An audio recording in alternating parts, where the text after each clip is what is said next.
We return now to today's Crime Watch Daily investigation into a growing crime trend called virtual kidnapping.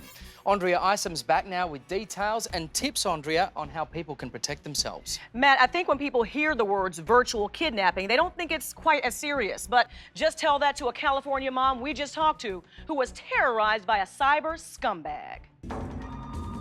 Valerie Sobel is the victim of the cruelest of crimes. It's called virtual kidnapping. It starts with a terrifying phone call. Listen up.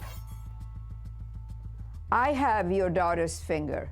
Would you like the rest of her in a body bag, or would you shut up and follow instructions? But it was all a scam for money. It's very much like it's dialing for dollars. It's cold calling. They're going to know inside the first 5 to 10 seconds whether or not they've sufficiently horrified you into giving them money. Christopher Voss is the former lead kidnapping negotiator for the FBI. Chris points out these guys prey on a parent's greatest fear, hurting the people you love. He had me out of the house screaming, "Are you in your car yet?" I said, "No, I'm in the elevator. I may lose you." He says, "She's dead if you lose me." Voss broke down the most traumatic day of Valerie's life for Crime Watch Daily. It's critical for a virtual kidnapper to keep a victim on the phone. And that's another thing that one of the other pieces of information they're going to be able to gather within the first 5 to 15 seconds is whether or not they're going to be able to keep you on the phone. She said, "Mom, I'm in terrible trouble. Please help."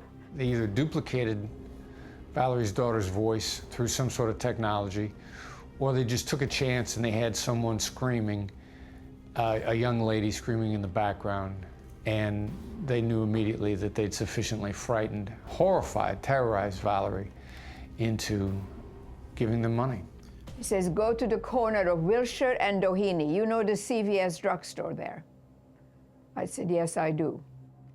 You go there, and when you are ready to park, I will tell you what to do." Well, they're trying to see how much money they can get quickly. Can they frighten you? Can a virtual kidnapper frighten you into going to someplace where you can transfer money nearly anonymously, and they can get away with it? They want it to happen very quickly.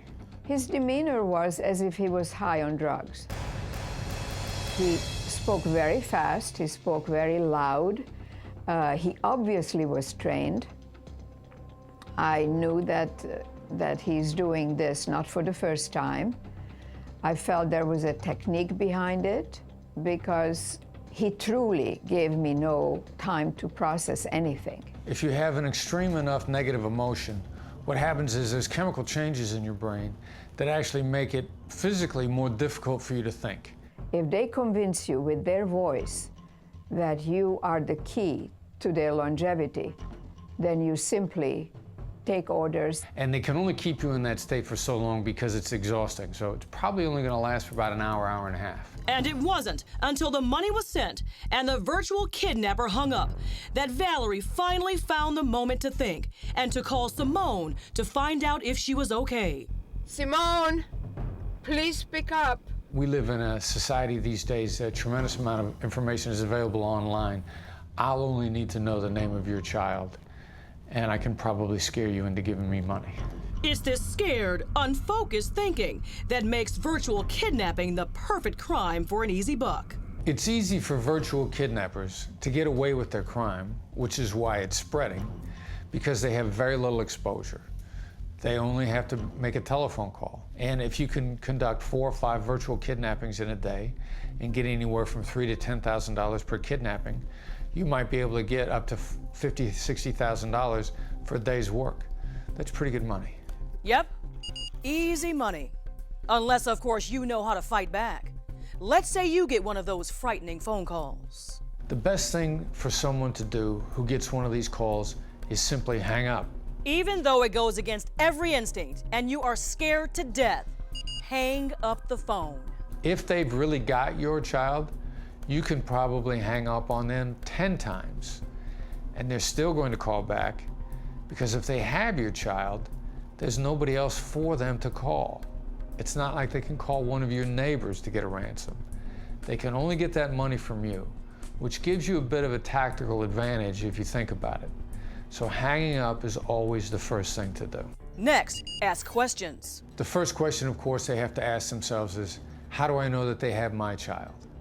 The second follow-on question to ask, which is a realistic question, is, how do I know if I pay that I'll get my child back? You have to know both things before you pay. Kidnappers actually understand this because they're looking at this from reasonable and rational questions. So those are two things that you can actually ask them and be completely cooperative and tell them you have every intention to pay as soon as you find both of those things out. And believe it or not, the numbers are actually in your favor. There are only around 100 kidnappings for ransom nationwide every year. But that low number is cold comfort for Valerie and Simone Sobel. The fallout of virtual kidnapping for them has been terrible. I'm disoriented. I'm forgetting words. I've experienced confusion. My doctors thought I had a mini stroke. I'm very thankful to your network that this message is allowed to be heard, because I'm very, very anxious that others don't have to go through that. Andrea, can you give us a sense of just how big this problem is right now? Wow, Matt, in a word, massive. And the reason is because a lot of these crimes go unreported. People are just too embarrassed usually to speak up. So if we're trying to put a dollar amount on it, it's really hard because we really can't figure out how much money is being lost to this scam every year. I'm certain it's a significant amount. I'm interested in knowing just how these virtual kidnappers go about actually getting these cell phone numbers and the names as well. Well, it's easy, unfortunately. Have you ever heard of email phishing? Absolutely. Well, that's what the hackers are doing. They get hold of your email. They'll either sell that information to a virtual kidnapper or just try to make a quick buck themselves. It's a shame. Frighteningly easy, really, isn't it? Yeah. Thanks, Andrea. And believe it or not, there is actually another form of virtual kidnapping on the rise in America called ransomware. And for more information on that, you can go to our website, crimewatchdaily.com.